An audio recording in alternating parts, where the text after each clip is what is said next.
अस्सलामु अलैकुम वरहमतुल्लाहि वबरकातुहू। जी हाँ दोस्तों, उम्मीद है कि आप तमामी हजरात खैर आफियत से होंगे, तमामी लोग अच्छे होंगे। जी हाँ दोस्तों, बिहार मदरसा प्लस संस्कृत बोर्ड, देखिए अब ये काफ़ी बड़ी अपडेट निकल कर आ रही है, चाहे वो मदरसा से रिलेटेड हो, चाहे वो संस्कृत बोर्ड से रिलेटेड हो। काफ़ी लेटेस्ट जानकारी निकल कर आ रही है। देखिए आप जानते हैं कि 21 तारीख को मीटिंग थी जिसके अंदर मदरसा शिक्षक संघ के यहाँ पर शोभाकांत झा और ये संस्कृत के थे, और यहाँ पर उसके बाद जो मदरसा शिक्षक संघ के उनके भी अध्यक्ष थे। और इसके अंदर जो मीटिंग हुई है, और इसके अंदर जो मीटिंग हुई है इसमें करीब करीब 5 सूत्री मांगों को लेकर यहाँ पर ये मीटिंग हुई है, जिसके अंदर काफ़ी बड़ी अपडेट यही है कि उनके चाहे वो उनके पेंशन का मामला हो, चाहे बहाली से रिलेटेड का मामला हो, चाहे और जो पटना हाई कोर्ट का जो ऑर्डर है जिसको सरकार ने अभी तक इनको यहाँ पर लागू नहीं किया है, उनको लेकर मामला हो, पेंशन का मामला हो, इन तमाम मामलों को लेकर करीब करीब 5 मामलों को लेकर, पेमेंट को लेकर जो यहाँ पर मीटिंग हुई थी, जिसके अंदर सरकार से बड़ी मांग की गई है और इसके अंदर तमाम तर चीज़ों को रखा गया है। देखिए ये सब जो चीज़ें हैं ये काफ़ी मदरसा बोर्ड के लिए बुनियादी चीज़ है, जिसके अंदर कई मरतबा मीटिंग होती है, बहुत मरतबा, चाहे वो मदरसा शिक्षक संघ के अध्यक्ष हो, चाहे वो संस्कृत शिक्षक संघ के अध्यक्ष हो, इन तमाम लोगों की मीटिंग होती है। और जो बिहार के जो मंत्री हैं, माननीय मंत्री सुनील कुमार साहब से भी यहाँ पर आवेदन दिया गया है ताकि सरकार तक इस बात को पहुँचाया जा सके। और इसके अंदर सबसे जो बड़ा मामला है वो पेंशन का मामला है, और मदरसे के अंदर जो पेमेंट नहीं आ रहा है उसका मामला है, और इसके अंदर बहाली का मामला है। और आप जानते हैं कि यहाँ पर इसके अंदर जो बहुत सारे 89 से लेकर जो इनका पेमेंट यहाँ पर उनको नहीं मिला है, उसके बाद जो यहाँ पर फिर 2005 के अंदर फिर जहाँ पर नए उसको वित्तीय को लागू किया गया था, जिसके अंदर ये तमाम जो पेमेंट जो बकाया है, जो इसातिज़ा के लिए काफ़ी दिनों से एक सरदे दर्द बना हुआ है, जो इसातिज़ा के लिए काफ़ी मुश्किल है, उन तमाम पेमेंट को लेकर यहाँ पर अपडेट दी गई थी, जिसके अंदर मौन कार्यक्रम भी यहाँ पर रखा गया था, लेकिन उसको स्थगित किया गया है। लेकिन जो यहाँ पर 5 सूत्रों पर जो बात बनी है, जिसके अंदर यहाँ माननीय मंत्री से यहाँ पर अनुरोध किया गया है कि आपको इसके ऊपर जो मसला है इसको जल्द से जल्द लागू किया जाना चाहिए। आप जानते हैं कि पटना हाई कोर्ट का ऑर्डर आने के बाद भी उनका वेरिफिकेशन जो है, चाहे वो उनका मामला जो पैसे का जो पेमेंट का है,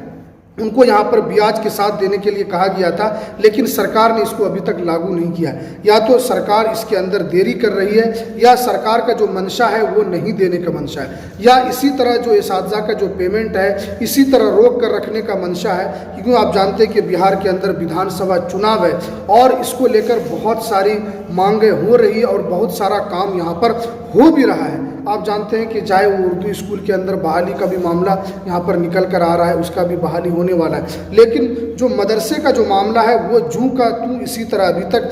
पेंडिंग है। इसका जो मामला है वो इसका हल नहीं हो पा रहा है। आप जानते हैं कि बिहार के अंदर जब से मदरसा बोर्ड है और जब से बहुत सारा काम हुआ है, इसके अंदर इससे पहले के जो अध्यक्ष थे उन्होंने काफ़ी काम भी किया है, लेकिन जब से सलीम परवेज साहब अध्यक्ष बने हैं, इससे पहले भी जो जब अध्यक्ष थे, तो बहाली से रिलेटेड उनके तरफ से कोई काम अभी तक हो नहीं पाया है। और वो कभी हमेशा आश्वासन इस बात का देते हैं कि हम काम कर रहे हैं, लेकिन ज़मीनी स्तर पर उनका काम यहाँ पर नज़र नहीं आता है। ये एक साफ गोई की बात है। आप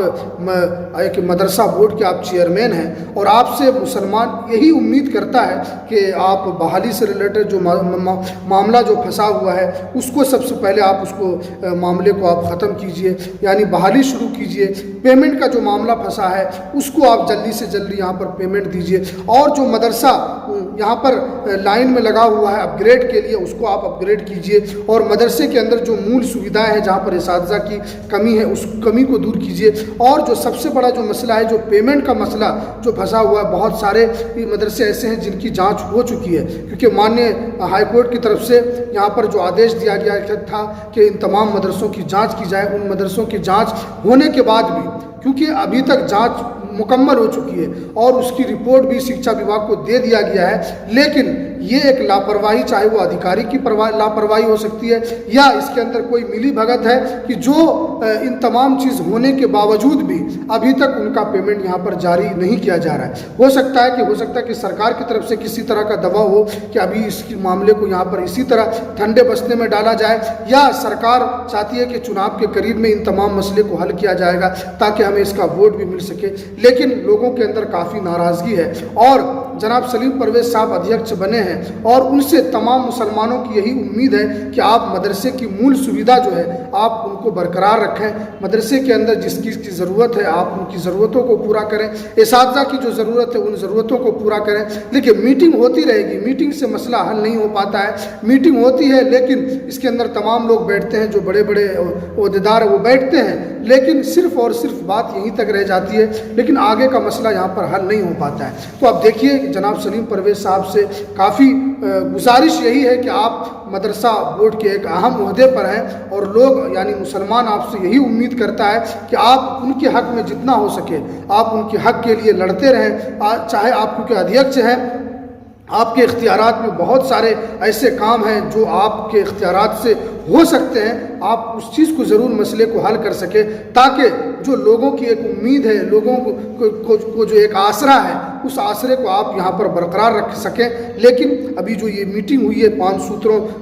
ये जो मीटिंग रखी गई थी, अभी इससे अनुरोध किया गया है माननीय मंत्री से भी और बिहार के मुख्यमंत्री से भी किया गया है। लेकिन अब देखते हैं कि इसको लेकर क्या चुनाव से पहले कोई बड़ा ऐलान किया जा सकता है या चुनाव से पहले शिक्षा मंत्री की तरफ से मदरसों के लिए कुछ बड़ा ऐलान किया जाएगा या मदरसा बोर्ड के चेयरमैन की तरफ से कोई बड़ा ऐलान किया जाए, इसके ऊपर नज़र टिकी हुई है। लेकिन उम्मीद की जा रही है कि चुनाव से पहले जो मदरसे का मसला है उसका हल किया जाना है कि यहाँ पर उम्मीद नज़र आ रही है। लेकिन अभी तक सलीम परवेज़ साहब की तरफ से काफ़ी बड़ा बयान दिया जाता है कि हमने मदरसों के लिए किया, लेकिन ज़मीनी हकीकत कुछ और बताती है। इसलिए आपसे गुजारिश है कि आप मदरसे का जो मसला है उसको आप हल कीजिए ताकि मुसलमानों का जो एक ख्वाब है वो एक ताबीर में बदल सके। तो चलिए, ये काफ़ी जानकारी जो निकल कर आ रही थी और इसके अंदर मीटिंग को लेकर, और दूसरी बात यह है कि वो एक वाहिद चैनल आपका बिहार मदरसा बोर्ड से रिलेटेड हर छोटी बड़ी खबर को बेबाकी से आपके सामने रखता है, तो इसलिए आप इस चैनल को ज़रूर सब्सक्राइब कर लें। बहाली के लिए आप इस चैनल को सब्सक्राइब करके रखें ताकि जो भी अपडेट यहाँ पर आ सके हम आप तक पहुँचाने में आप हमारी भी मदद करें ताकि आप ज़्यादा से ज़्यादा शेयर करेंगे, लोग जुड़ेंगे ताकि ज़्यादा से ज़्यादा लोगों का यहाँ पर फ़ायदा हो सके। तो चलिए, हमें दीजिए इजाज़त, फिर मिलते हैं किसी नेक्स्ट वीडियो में नई अपडेट के साथ। अस्सलामु अलैकुम व रहमतुल्लाहि व बरकातहू।